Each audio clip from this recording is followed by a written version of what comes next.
Last month, our city commemorated its 486th year of Spanish foundation. So I remember I bought this book, Bizarre Lima, Antiguide of the center of the capital city, by the Peruvian writer and journalist Rafo León. As the title says, it only focuses on the city center and some areas around. The book is divided in 15 chapters. The first one, Union Street. It doesn't look the elegant street it was once, but the total opposite.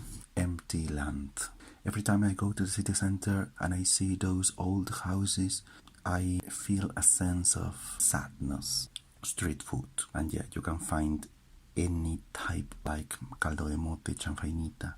Well, you would need to be Peruvian to fully understand the very meaning of that.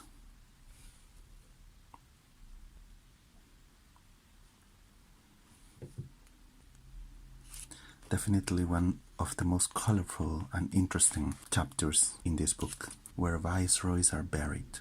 Quilca Boulevard.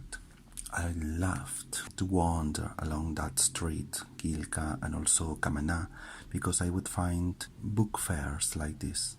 I found this book in Quilca, Instruments so as to climb socially. Next chapter is about hierarchy, the altars. Peru is a deeply Catholic country, with the first saint in the Americas, Saint Rose of Lima, or Saint Martin of Porres. However, there are ones not recognized by the Catholic Church, like Sarita Colonia, or the king of Peruvian cumbia, Chacalón. Free trade without agreements. Well, this book was written a few years after the free trade agreement between Peru and the United States, so it was playing with that. In the city center you find every type of stall, CDs, trainers, clothes, not necessarily original. Look at that, the kingdom of the Amazonas, or the Amazon. This is another very important street when it comes to second-hand books. That's very near the government palace. Peru in chifas. Chifa is a term that refers to Peruvian Chinese restaurants. You know that the Chinese arrived in Peru in the 1840s, so they are a very important part of our culture, especially in the capital city. You will find many cultural aspects of their presence and heritage and legacy in the city center. There is even a Chinatown in Lima, probably the biggest one in Hispanic America. Economically active population, I suppose the name is, and well, it says recurseo. Recurseo is the art of having every type of temporary job that might help somebody make ends meet. This is a Peruvian Spanish word, from controlling your weight to selling choclo con queso, to hairdressers, therapy for suitcases. Wow, so we have to be really creative if you want to survive. Controlling the future, which is wizards, future tellers, foreseers, charlatans. Maybe all of these words can be present in just one individual. As well as Catholicism, Peru is a country in which many of the inhabitants appeal to shamanism. I know it firsthand. Politics, because it is in the city center where traditional politicians and outsiders emerge and gather. And the city center is also the headquarters of the political parties that have a national presence, like the ones supporting former President Alberto Fujimori. Oh my God, how unlucky Miss Lourdes Flores has been.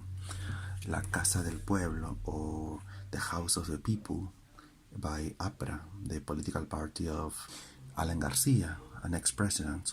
Bohemian people, those bars that resemble gone times. Some of them remain prestigious or remain attractive, but others show utter decadence. Things that occur. Kids is another way in which the city center stands out. Like Avelino, this eccentric character. Unfortunately, he passed away some time ago. He disguised as Superman. The Cristo Cholo, Gay Pride, a day for the defeated, a mass in Quechua.